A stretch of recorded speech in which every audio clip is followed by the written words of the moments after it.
کہ جو پریگننٹ حاملہ عورت ہے اور دودھ پلانے والی عورت، اس کے روزوں کا کیا مسئلہ ہوگا؟ قرآن حکیم میں تو اللہ تعالیٰ نے دو طرح کے لوگوں کو اجازت دے دی کہ وہ روزے بعد کی دنوں میں گنتی پوری کر لیں جو چھوڑیں گے. نمبر 1 مسافر اور نمبر 2 مریض. لیکن جامع ترمذی، سنن ابی داؤد، سنن نسائی اور سنن ابن ماجہ میں موجود ہے، نبی علیہ السلام نے مریضوں کے ساتھ ساتھ حاملہ عورت اور دودھ پلانے والی عورت کو بھی اجازت دی ہے کہ وہ اپنے روزوں کو مؤخر کر سکتی ہے بعد میں رکھنے کے لیے. تو یہ بہت بڑی آسانی ہے.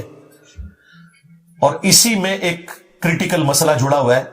ایک عورت پریگننٹ تھی، اس کے روزے چھوٹ گئے 1 سال کے، پھر 2 سال تک وہ دودھ پلاتی رہی، 3 سال کے روزے چھوٹ گئے، پھر وہ پریگننٹ ہو گئی. یہ تو عموماً ہو جاتا ہے. پھر 1 سال کے روزے کے، پھر 2 سال تک دودھ پلاتی رہی، پھر اگلے 2 سال کے، یوں کر کے 5 7 8 9 سال کے روزے اس کے جمع ہو گئے. تو اب 8 9 سال کے روزوں کی قضا تو ایک مشکل معاملہ ہے.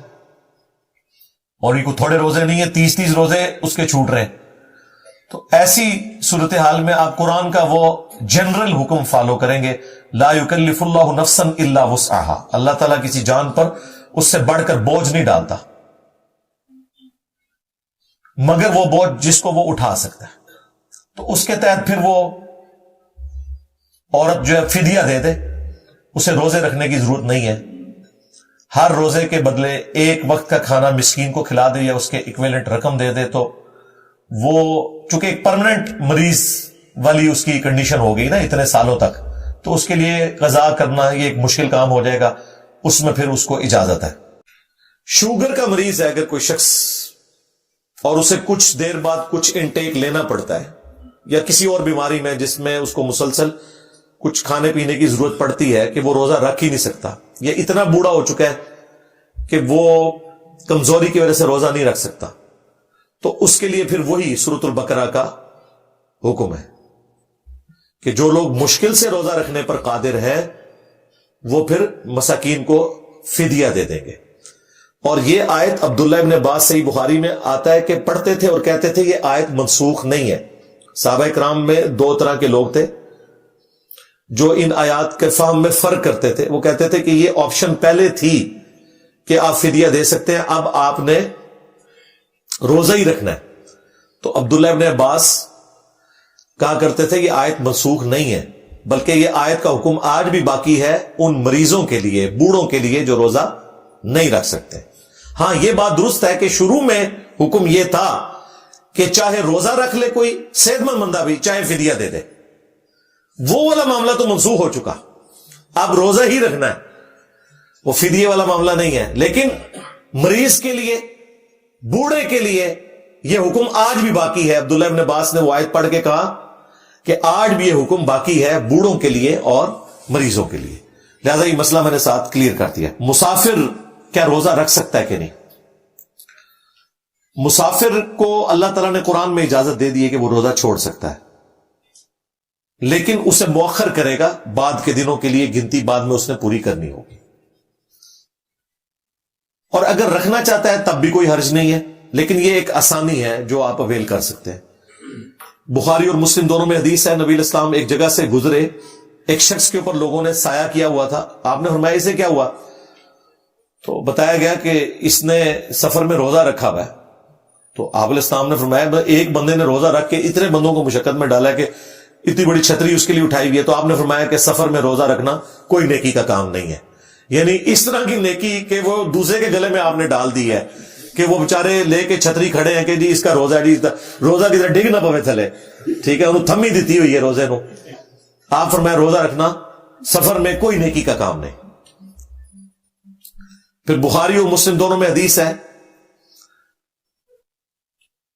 ایک سفر کے دوران کچھ صحابہ نے روزہ رکھا ہوا تھا، کچھ نے نہیں رکھا ہوا تھا.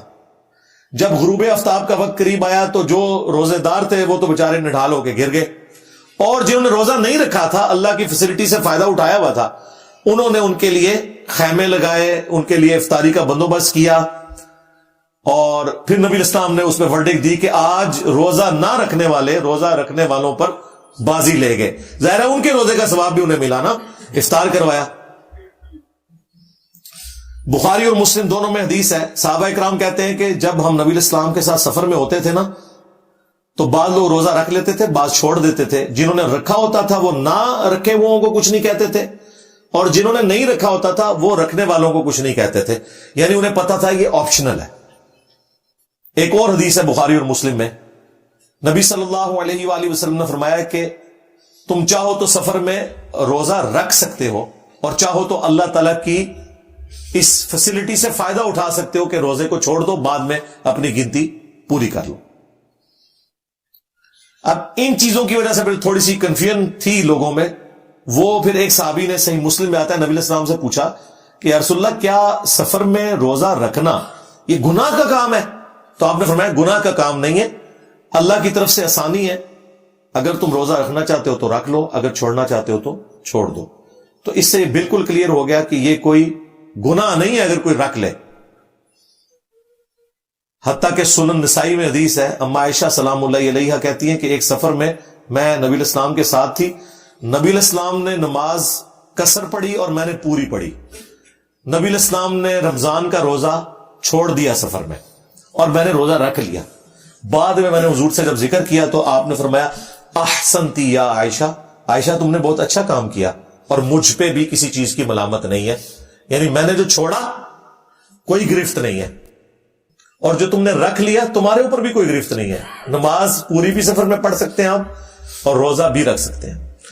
آج کل تو میں یہی مشورہ دوں گا آپ سب لوگوں کو, جو ہمارا سفر آج کل اتنا آسان ہو چکا ہے, اور اب تو خیر موسم بھی آندہ تقریباً 15 سال تک تو انشاءاللہ روزے اچھے موسم میں ہی, اب گرمیوں والے روزے تو اگلے 15 سال تو ایکسپیکٹڈ نہیں ہے.